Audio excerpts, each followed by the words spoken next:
Hey guys, welcome to UPSC Akhada. So before starting the video, a brief introduction about me. I'm Rohit Sharawat. I have 5 years of teaching experience in Delhi University as an assistant professor in economics department. I cleared NET JRF exam in first year of MA itself. I did my post graduation from Jamia Millia University and currently pursuing PhD.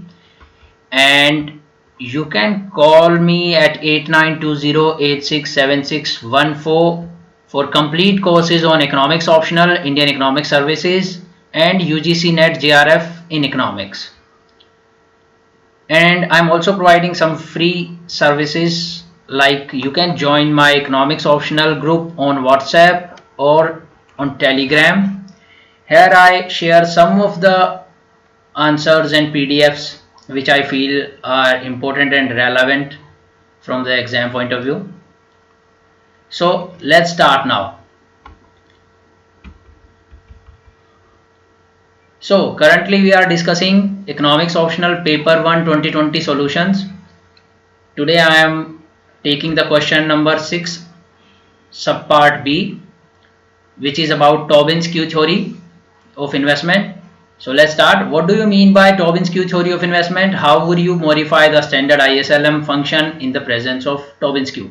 तो basically इस question में 2 parts हैं friends. One is about explaining Tobin's Q theory of investment.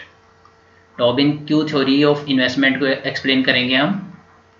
And in second part we have to integrate this theory with ISLM. So Tobin's Q के हम 2 models को discuss करेंगे. एक तो होगा हमारा small Q, that is marginal Tobin Q, and एक होगा हमारा bigger Q which is average Tobin's Q. Okay, so let's start. So basically Tobin's Q की जो थ्योरी है वो फॉरवर्ड लुकिंग है. वो इन्वेस्टमेंट के डिसीजन बनाते हैं इसमें investor based on expected future profitability of their investment. तो अब वो कैसे डिसाइड करेगा कि जो आज वो इन्वेस्टमेंट करने वाला है, सपोज कीजिए वो 100 करोड़ इन्वेस्ट करना चाहता है इन अ प्लांट एंड मशीनरी, तो वो कैसे डिसाइड करे कि ये जो इन्वेस्टमेंट है वर्थ है. तो वो कैसे डिसाइड कर सकता है? बेसिकली उसके लिए ये इन्वेस्टमेंट वर्दी इनफ होगी अगर उसकी जो कॉस्ट है ये 100 करोड़ की, उससे ज़्यादा उसको बेनिफिट होता है. अगर बेनिफिट इससे ज़्यादा है तो ठीक है. अब ये कैसे कैलकुलेट करेगा? क्योंकि बेनिफिट तो फ्यूचर में आना है. क्योंकि आज आप इन्वेस्टमेंट करेंगे पीरियड 1 में, पीरियड फॉर एग्जांपल पीरियड 0 में आपने प्लांट एंड मशीनरी परचेज करा, तो पीरियड 1 से प्रोडक्शन शुरू होएगी, फिर पीरियड 2 में प्रोडक्शन होएगी कुछ. तो अब डिसाइड तो हमें आज करना है इन्वेस्टमेंट से रिलेटेड. तो इसीलिए हम क्या करते हैं, जो बेनिफिट होएगा हमारा इस इन्वेस्टमेंट से, और जो कि फर्स्ट ईयर और second year after every year जो बेनिफिट आएगा उसकी प्रेजेंट वैल्यू कैलकुलेट करेंगे, और उस प्रेजेंट वैल्यू को हम जो मार्जिनल कॉस्ट होगी इन्वेस्टमेंट की उससे कंपेयर करेंगे. अगर बेनिफिट ज़्यादा होगा तो we will make an investment. तो इसके लिए ये हमारा 2 मॉडल्स हैं, marginal and average Q models. Marginal model की अभी हम लोग बात कर रहे हैं. तो ये हमारा फॉर्मूला है marginal benefit of investment upon marginal cost of investment, और ये स्मॉल क्यू है. तो अब ये स्मॉल क्यू जब greater than 1 होगा, means marginal benefit of investment would outweigh the marginal cost of investment, then it will be profitable for the firm to invest. तो वो इन्वेस्ट करेगी क्योंकि वो प्रॉफिटेबल होगा. और अगर ये Q जो है लेस देन 1 होगा तो नॉट इन्वेस्ट, और Q अगर इक्वल टू 1 है तो इसका मतलब ऑप्टिमल कैपिटल स्टॉक है. मतलब जो कैपिटल्स ऑलरेडी हैं या जो हम कैलकुलेट करना चाहते हैं कि कौन सी कैपिटल पे प्रॉफिट मैक्सिमाइज होगा, वो कैपिटल स्टॉक आ चुका है when it is equals to 1, तो ना तो इसमें डिसइन्वेस्टमेंट होगी और ना इन्वेस्टमेंट होगी। सो ये फॉर्मूला है बेसिकली मार्जिनल क्यू का। इसको मैं डिराइव करके आपको दिखाऊंगा, लेकिन पहले इसको हम समझ लेते हैं फॉर्मूले को। तो P stands for price and F K stands for marginal product. P stands for price, F K stands for marginal product. और ये जो सिंबल है ये डेप्रिसिएशन रेट को शो कर रहा है और small R is rate of interest. तो यानी ये जो हमारा न्यूमरेटर है P एफ के, ये मार्जिनल बेनिफिट है। कैसे? देखिए, जो भी मार्जिनल प्रोडक्ट आपकी इन्वेस्टमेंट प्रोड्यूस करेगी, जब हम उसे प्राइस से मल्टीप्लाई करेंगे तो क्या आएगा आपका? ये रेवेन्यू आएगा। और वो किस पे आया है? मार्जिनल प्रोडक्ट ऑफ कैपिटल पे। तो यानी इसे मार्जिनल बेनिफिट भी कहा जा सकता है। ओके, ये मार्जिनल बेनिफिट होगा। Marginal revenue is equal to यहाँ पे मार्जिनल बेनिफिट है। और ये मार्जिन हमारी जो है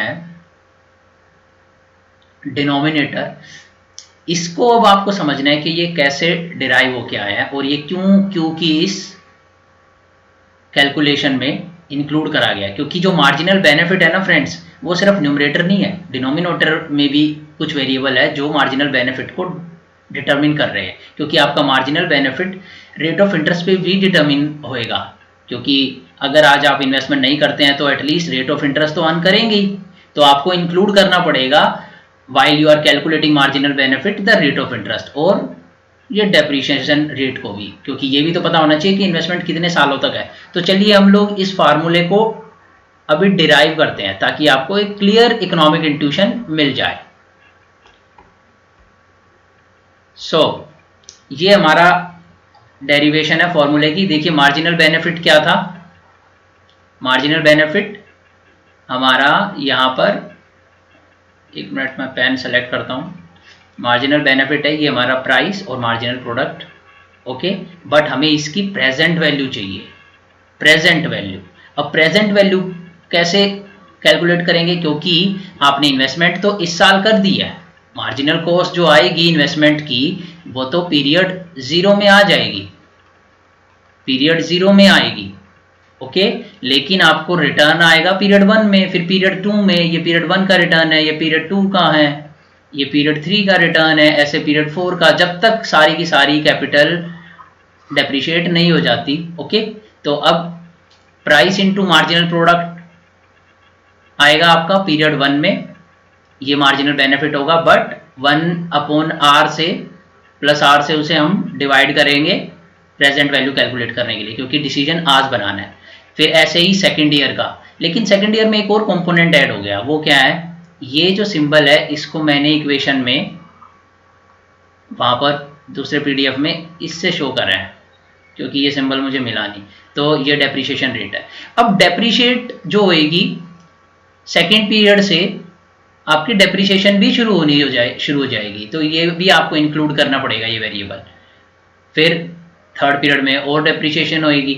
तो ये आपका समझ गए होंगे आप क्यों ये डेप्रिसिएशन मैं इंक्लूड कर रहा हूँ, और पीएफ के को मैंने बाहर क्यों ब्रैकेट से लिया है, क्योंकि ये तो हर साल होने वाला है ये हमारा मार्जिनल रेवेन्यू, बट उसके साथ साथ डेप्रिसिएशन भी होनी है। तो इसलिए ये फॉर्मूला भी फिर स्क्वायर होने लग जाएगा साथ में मल्टीप्लीकेशन के।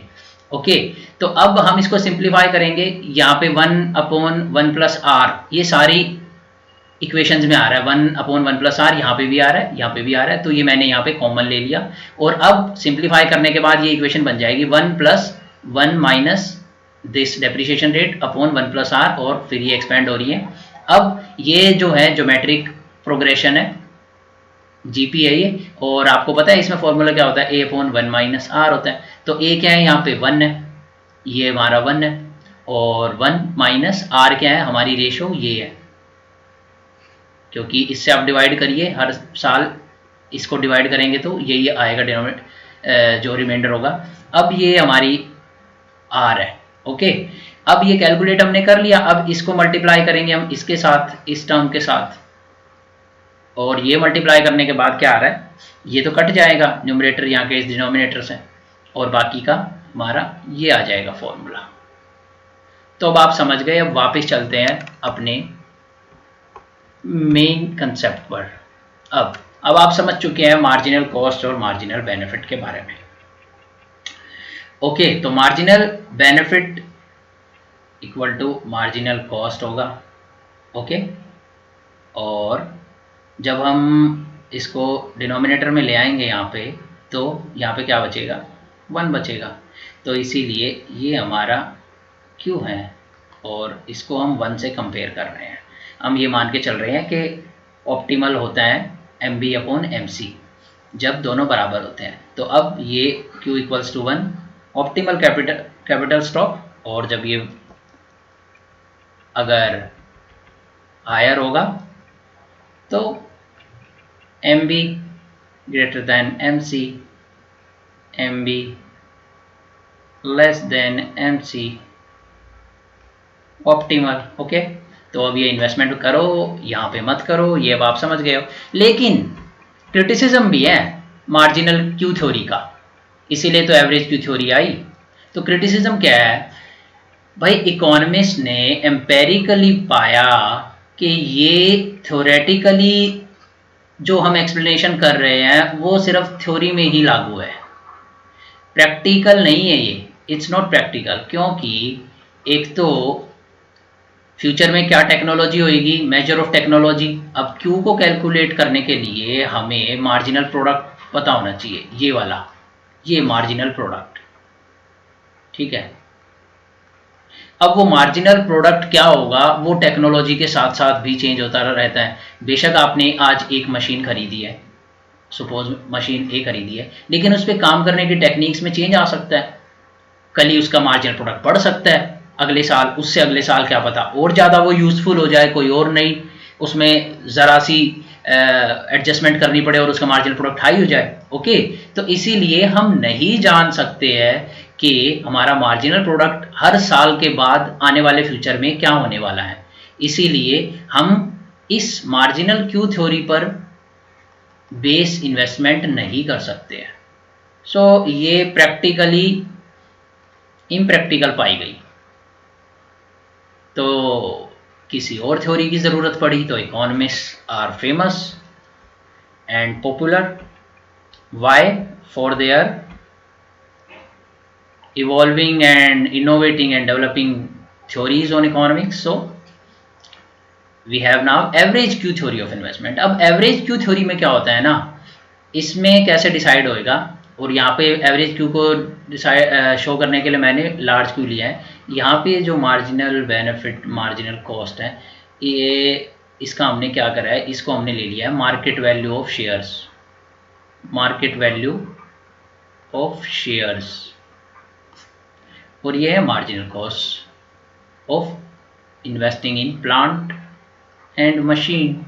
ओके, तो ये ग्रेटर देन 1 और लेस देन वाली बात तो वही रहने वाली है। अगर ग्रेटर देन 1 है क्यू तो इन्वेस्ट, ओके, और बाकी वाइस वर्सा। सो ये मार्केट वैल्यू ऑफ शेयर क्या है, मतलब देखिए, आज एक प्लांट मशीनरी लगाने के लिए मुझे अगर 100 रुपये इन्वेस्ट करने पड़ रहे हैं, मैं एक कंपनी हूँ, लेकिन जब ये 100 रुपये की मैंने कैपिटल रेज की, ठीक है, और वो कहाँ से रेज की, शेयर मार्केट से की, ठीक है, और उसके बाद जिनसे मैंने कैपिटल रेज करी प्राइमरी मार्केट में, जब वो मैंने सेल करा, अब ये बंदे जब सेकेंडरी मार्केट में उसे सेल कर रहे हैं जाकर, जो प्राइमरी ओनर्स है, जो मैंने इनिशियल प्राइमरी ऑफर आईपीओ में जो कैपिटल रेज करी, अब ये सेकेंडरी मार्केट में जब जा रहे हैं तो इनको जो वैल्यू मिल रही है, मान लीजिए मैंने 10 शेयर सेल करे थे और हर शेयर 10 रुपये का था, तो अब जो है ये हर एक शेयर 20 रुपये का हो गया है, सपोज कीजिए। अब प्राइस 20 का हो गया है, तो सेकेंडरी मार्केट में तो कितने की मार्केट वैल्यू हो गई मेरी, 10 इंटू 20, 200 हो गई। तो अब ये देखिए, यानी मेरे शेयर की मेरे को इन्वेस्टमेंट तो करनी पड़ी 100 रुपीज़, लेकिन मेरी जो कंपनी है उसके जो प्रॉफिटेबल एक्सपेक्टेशन है उससे इन्वेस्टर्स को, और उसकी जो प्रॉफिटेबिलिटी एक्सपेक्टेबिलिटी है, इन्वेस्टर्स के लिए, बायर्स के लिए, जो भी शेयर मार्केट में इन्वेस्टर्स कर रहे हैं, क्वालिफाइड इन्वेस्टर या फिर इंडिविजुअल इन्वेस्टर्स, रिटेल इन्वेस्टर, उन सबको लगता है कि नहीं भाई ये कंपनी फ्यूचर में प्रॉफिट बनाने वाली है तो इसमें इन्वेस्ट करो, इसका शेयर अगर आज हायर प्राइस पे भी है तो उसे परचेज कर लो। तो ये मुझे जो एज ए इन्वेस्टर मुझे ये बूस्ट देगी कि भाई आई शुड इन्वेस्ट, क्योंकि मेरी फ्यूचर प्रॉफिटेबिलिटी ये लोग बेस्ट जज है करने वाले, क्योंकि जो भी शेयर मार्केट में इन्वेस्ट करता है वो सारी रेलेवेंट इन्फॉर्मेशन, फ्यूचर में क्या रेट ऑफ इंटरेस्ट रहेगा, फ्यूचर में कॉम्पिटिटर कैसे रहेंगे मेरी कंपनी के अगेंस्ट, और फ्यूचर में गवर्नमेंट पॉलिसी क्या रहेगी, और उसके अलावा जो ईज ऑफ डूइंग बिजनेस है वो कैसा रहेगा। तो ये सारे के सारे जो फैक्टर्स हैं ये सारे इंक्लूड करते हैं इन्वेस्टर्स। सो ये पैराग्राफ आप रीड करेंगे आप समझ जाएंगे मेरी बात। The idea is that market valuation incorporates information about how well firm is expected to be able to implement the investment, whether new competitor will enter the market, whether there are new technological innovation likely to affect firm's value, the state of macroeconomy, labor market कैसी है, future path of interest rate क्या रहने वाला है, और government की क्या policy रहनी है। ये सारी अनसर्टेनिटीज जो होती है ना फ्रेंड्स, ये अनसर्टेनिटी रहती है certain conditions, under certain conditions the share price and hence market value firm will reflect all the information available. तो देखिए ये सारी अनसर्टेनिटी जो होगी, अनसर्टेन फ्यूचर रहेगा, इसको हमारा मार्केट वैल्यू यानी शेयर प्राइस में रिफ्लेक्ट होती रहती है। लेकिन यहाँ पे ये लिखा गया है कि under certain condition, under certain condition मतलब ये जो एवरेज क्यू थ्योरी है ना फ्रेंड्स, ये अंडर सर्टेन कंडीशन ही काम करेगी। क्योंकि कई बार आपने देखा होगा, अभी रिसेंट में आप देख सकते हैं कि प्रॉफिटेबिलिटी जो है इन्वेस्टमेंट की डिक्रीज हो रही है, फ्यूचर जो है ब्लीक दिख रहा है, पेसिमिज्म दिख रहा है, ओके। उसके बाद भी share market is growing, share market में प्राइस राइज हो रहे हैं अभी भी। तो इसीलिए ये मैंने यहाँ पे एक वार्निंग डाली है कि ओनली अंडर सर्टेन कंडीशन, जब ऐसी कोई कोविड जैसी महामारी नहीं होती है या कोई वॉर नहीं होता है, तो इन कंडीशंस के अंदर जो है फ्यूचर को इन्वेस्टर्स प्रिडिक्ट कर पाते हैं इन बाकी वेरिएबल्स के रिगार्डिंग, और वो सही प्राइस रिफ्लेक्ट करता है। बट ऐसी सिचुएशन में market share is illusionary and it can ditch you while predicting about the future of the economy और future of the companies profits. So ये हमारा फर्स्ट पार्ट था। अब सेकेंड पार्ट है integrating Tobin's Q theory into IS and LM model. ये technical लगा हुआ बच्चों को, क्योंकि first part was quite easy, जिसको डेफिनेशन पता थी, मोस्टली को एवरेज क्यू के बारे में पता होगा तो उन्होंने शेयर मार्केट से रिलेटेड लिख दिया होगा एक पैराग्राफ। लेकिन हमने मार्जिनल भी कंसिडर किया है और हमने देखा है कि मार्जिनल को क्यों ट्रांसफॉर्म मॉडिफाई करना पड़ा इकोनॉमिक्स को एवरेज क्यू में। अब देखिए नॉर्मल आईएस इक्वेशन क्या होती है। नॉर्मल आईएस इक्वेशन ये होती है फ्रेंड्स, यहाँ पे मैं वाई लिखना भूल गया, ये होती है, ये आई और वाई का रिलेशन होता है। ये मैंने डिराइव कर रखा है यहाँ पे आईएस कर्व। ये देखिए ये कीन्स की फेमस लाइन है 45 डिग्री वाली, इसे 45 पे इसलिए लगाया जाता है ताकि A D equal to A S हो, ये आप समझ जाएंगे। अब ये एग्रीगेट डिमांड होती है हमारी और ये सप्लाई वाली लाइन है, अगर यहाँ पर है तो A D S equal to A S है, ओके। तो अब देखिए ये एक एग्रीगेट डिमांड है, और एग्रीगेट डिमांड किस पे डिपेंड करती है, Y equal to C plus I, और इसमें स्मॉल रेट ऑफ इंटरेस्ट पे भी डिपेंड करती है। ये ऑटोनोमस इन्वेस्टमेंट का पार्ट है, जी पे एन एक्स पे। सपोज करो मैं क्लोज इकोनॉमी कंसिडर कर रहा हूँ और सिर्फ यहाँ तक ही ले रहा हूँ, और ये जो ऑटोनोमस कंजप्शन है इसके साथ स्मॉल सी भी होता है, वो आपको पता है इंड्यूस इन्वेस्टमेंट, लेकिन इसकी डिटेल में मैं नहीं जाऊँगा। एक्चुअली में ये होता है कंजप्शन फंक्शन स्मॉल सी, और ये वाई माइनस टैक्सेस और इनकम टैक्स रेट भी अगर है तो यहाँ पे ये आप लगा देना, ओके। ये इक्वेशन होती है वैसे तो, इसीलिए हमारा ऑटोनोमस कंजम्पशन का पार्ट आया है और ये माइनस में स्मॉल सी है, ओके। तो इसी से इस इक्वेशन से ये इक्वेशन डिराइव हुई है, ओके। तो अब देखिए जैसे ही रेट ऑफ इंटरेस्ट गिरेगा तो ये नेगेटिव का साइन है, तो मीन्स माइनस जब होएगा रेट ऑफ इंटरेस्ट तो पॉजिटिव हो जाएगा। पॉजिटिव मीन्स यानी ये कांस्टेंट है, पॉजिटिव कांस्टेंट है, और जब मैंने रेट ऑफ इंटरेस्ट घटाया, सब्ट्रैक्ट हुआ, तो ये क्या हुआ आप देखिए, पॉजिटिव हो गया ना, तो इन्वेस्टमेंट बढ़ गई। तो इसी तरीके से देखिए आप, इसमें क्या हो रहा है, रेट ऑफ इंटरेस्ट जब फॉल हो रहा है यहाँ पे, ओके, तो रेट ऑफ इंटरेस्ट फॉल होने से हमारा ये जो टोटल कंपोनेंट है ये राइज हो रहा है, और इसके राइज होने से पूरी एग्रीगेट डिमांड राइज हो रही है, और इसीलिए एग्रीगेट डिमांड का ऊपर शिफ्ट हो रहा है, और A D equal to A S, क्योंकि किनीजियन इकोनॉमिक्स के अंदर ए एस की प्रॉब्लम तो नहीं रहती है, ओके, ए डी की प्रॉब्लम रहती है। So if A D rises, Y rises, therefore ये जैसे ही रेट ऑफ इंटरेस्ट गिरा, वाई हमारा राइज हो गया। तो मैंने डिराइव कर दिया यहाँ पे आई एस का। अब बात करते हैं, ये थोड़ा लंबा खिंच गया, मुझे ज़रूरत नहीं थी इसकी, लेकिन स्टिल मैंने एक्सप्लेन कर दिया आपको, क्योंकि हो सकता है कुछ स्टूडेंट्स ऐसे देख रहे हो जिनके बेसिक्स भी क्लियर नहीं है अभी।